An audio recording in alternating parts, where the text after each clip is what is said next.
retour à notre thème, c'est quoi la différence? Comme on l'a vu, des fois, la différence, c'est pas facile à voir. Mais pour le prochain sujet, là, on pourrait dire que la différence nous fait voir différemment. D'abord, on va regarder la question de Gabrielle.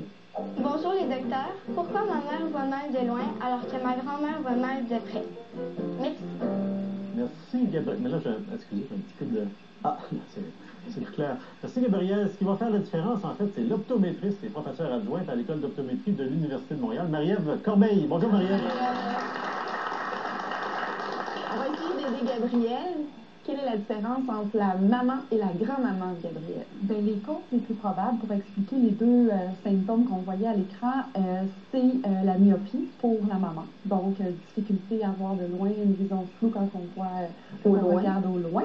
Et pour la grand-maman, bien, dû à l'âge, on présume que c'est de la presbytie, donc une difficulté avec la lecture, les trucs rapprochés, les boîtes de pilules, surtout avoir les indications et tout ça. L'hypermétropie, ça pourrait ressembler aussi au même symptôme. L'hypermétropie, chez un sujet plus jeune, pourrait causer des problèmes aussi à la lecture.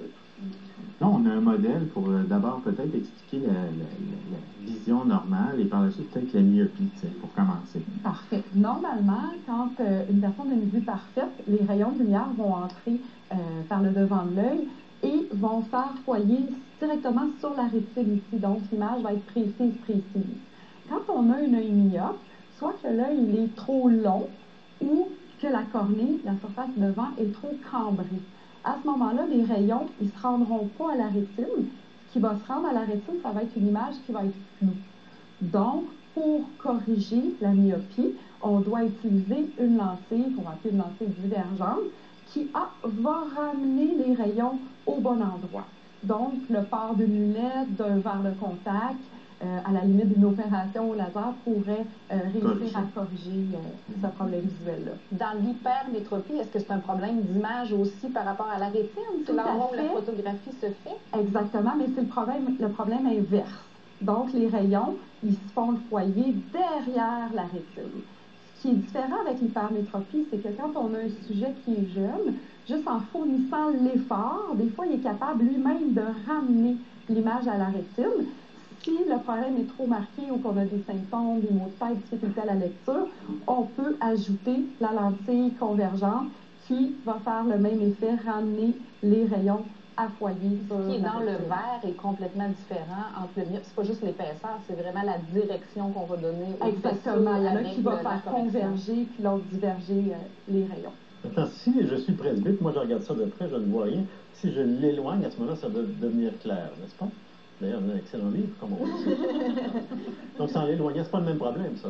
Effectivement, la presbytie est un problème différent. On a le choix qu'on peut corriger soit avec des rallonges de bras ou avec une lentille. C'est quand même un peu plus difficile à obtenir. Exactement. Souvent, les gens vont opter pour les lunettes. Mais qu'est-ce qui se passe dans l'œil? Au niveau de l'œil, ce qui se produit, c'est que le cristallin, qui est la lentille qui permet de faire le focus ici à l'intérieur quand on est au près, elle est responsable de varier en fonction des distances, de ramener l'image à foyer.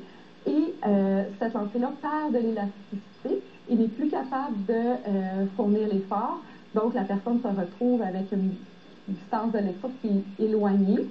Pour la corriger, on va utiliser des lentilles bifocales qu'on va voir, la personne va pouvoir voir auprès par un ce qu'on appelle un foyer. Un foyer. Et pour les gens qui veulent que ça soit invisible, il existe des foyers progressifs dans lesquels on ne verra pas que la personne a besoin de lunettes pour lire, ce qui est souvent l'option choisie pour parce qu'on trouve que ça fait comme être vieux quand on se fait prescrire des foyers, j'imagine. Exactement. Ou il y a la petite lunette de lecture. Et ça paraît moins qu'une rallonge de bras aussi. Oui. C'est inévitable, la presbytie. On va tous passer par là. C'est inévitable. Souvent, les premiers symptômes vont se développer dans la quarantaine, plus ou moins il y a quelques années. Ça dépend des gens un petit peu. Ça rattrape tout le monde. Hélas. Hélas. Merci beaucoup, Marie-Ève. Heureusement. Merci, Marie-Ève. Au retour, c'est le conseil des docteurs, un conseil qui peut faire toute la différence.